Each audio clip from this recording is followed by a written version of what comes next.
ఒకప్పుడు ఉద్యోగం part time ఉద్యోగం కావాలంటే చచ్చిపోయేవాళ్ళం. షాపుల్లో గుమస్తాగా చేద్దామన్నా సరే ఎవరో వాళ్ళ రికమెండేషన్ ఉండాల. వాళ్ళు చెప్తేనే చేసుకుంటారనమాట. ఎందుకంటే అవసరం, నమ్మకం అక్కడ. ఇవాల్టి రోజునొచ్చేటప్పటికి బోర్డులు పెట్టి, పక్కన ఉద్యోగాలేమంటారు విపరీతమైన ఉద్యోగాలు. ప్రభుత్వ ఉద్యోగాలు తక్కువ ఉండొచ్చేమో గానీ, ప్రైవేట్ ఉద్యోగాలు కుప్పలు తెప్పలు కనబడుతున్నటువంటి.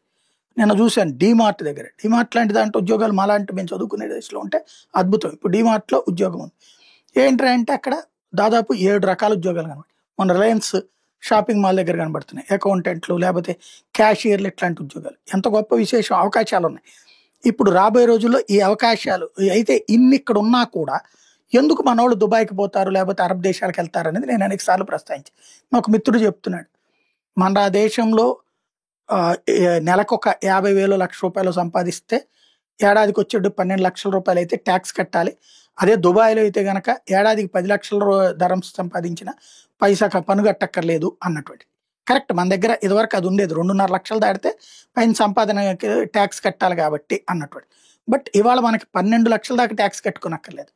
12 దాటితే ట్యాక్స్. అంతంత ఈ షాపింగుల్లోను వీటిట్లో పనిచేస్తే రాదు కదా! అయినా కూడా అక్కడికి ఎందుకు వెళ్తున్నామంటే, మనకి మానసికంగా మన ఏరియాలో ఒక గుమస్తాగా పనిచేస్తుంటే ఒక అమ్మాయి పెళ్లి చేసుకోవడానికి సిద్ధపడదు. అదే దుబాయ్‌లో మా వాడు సంపాదిస్తున్నాడంటే పెళ్లి చేసుకోవడానికి ఈ అమ్మాయి రెడీ అవుతుంది. అమ్మాయిల యొక్క ఆలోచన అబ్బాయిల యొక్క ఉద్యోగాల మీద ప్రభావం చూపెడుతున్నాయి.